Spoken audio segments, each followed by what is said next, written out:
exactly what empty talk looks like. Luckily for us, we actually have some insight into how exactly some in China are looking at a Biden presidency. The clip I'm about to show you is from Professor Di-Dong Sheng. He is the Vice Dean of International Relations at Renmin University in China, Vice Director and Secretary of the Center for Foreign Strategic Studies of China, as well as a high-profile member of the Chinese Communist Party. He recently gave a talk in China, which was translated, and what he has to say is truly shocking. Let's take a listen. 那么，这个中美贸易战过程中，他们也试图帮忙啊。据我所知，美方的朋友跟我讲，这个试图帮忙，但是啊力有不逮啊。但现在呢，现在我们看到拜登上台了，传统的精英、政治精英啊，这个建制派，他们跟华尔街的关系是非常密切的。所以大家看到吧，拜登的儿子被特朗普说你在全球有什么基金公司，发现没有？谁帮他建的基金公司啊？明白吗？这里边都有买卖啊。那么，所以这个。It's right there in the open. Chinese international relations professor, deep ties to the higher up in Beijing, saying this quiet part out loud, that the traditional political elite and establishment connected to Wall Street will be much easier to pressure in doing their bidding on a range of different public policies. And just so we're clear, I have run that translation by experts fluent in Chinese who tell me it is accurate. I get calls from my father to tell me that the New York Times is calling, but my old partner, Eric, who literally has done me harm for I don't know how long, is the one taking the calls because my father will not stop sending the calls to Eric.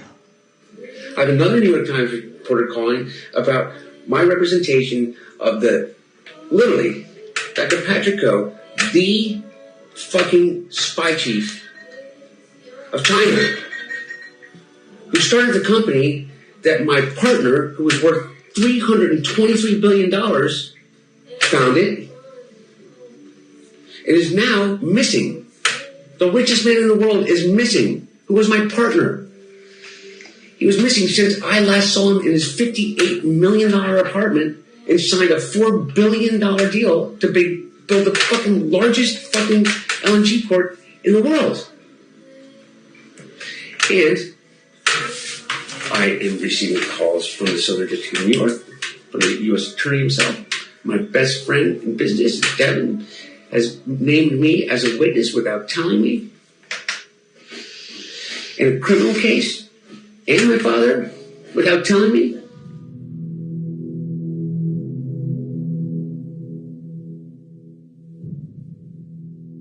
Hey, pals, Dad, it's 8:15. On Wednesday night, if you get a chance, give me a call. Nothing urgent.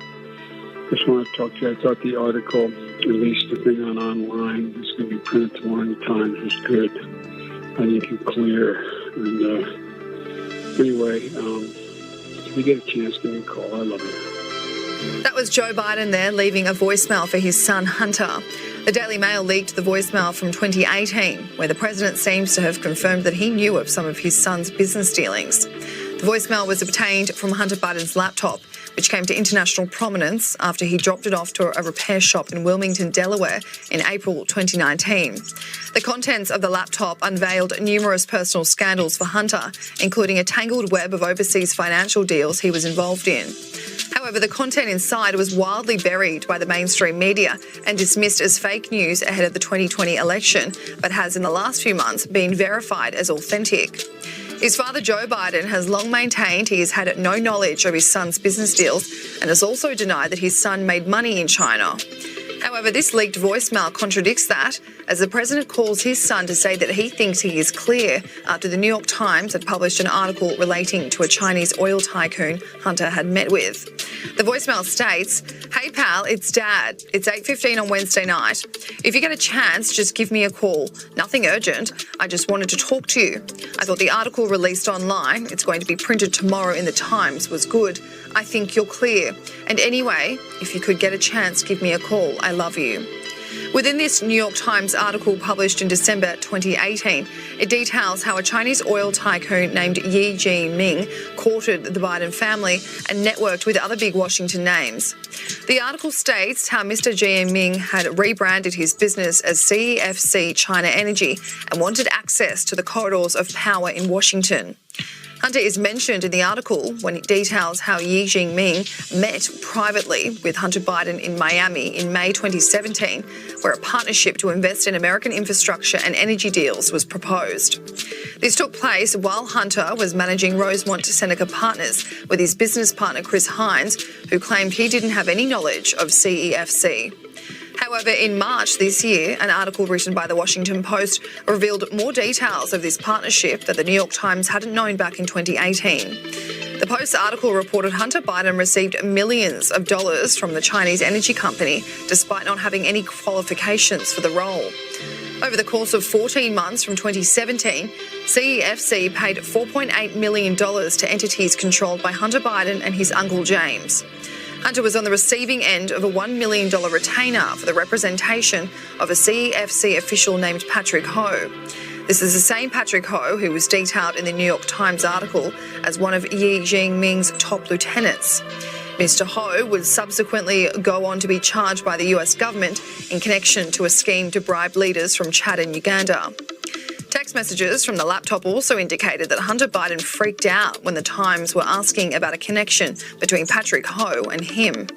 Those text messages show Hunter saying, "You did an incredible job keeping this basically to a big fat nothing," in relation to his attorney steering any CEFC attention away from the Biden family. Hunter is still under federal investigation for possible tax fraud by the DOJ.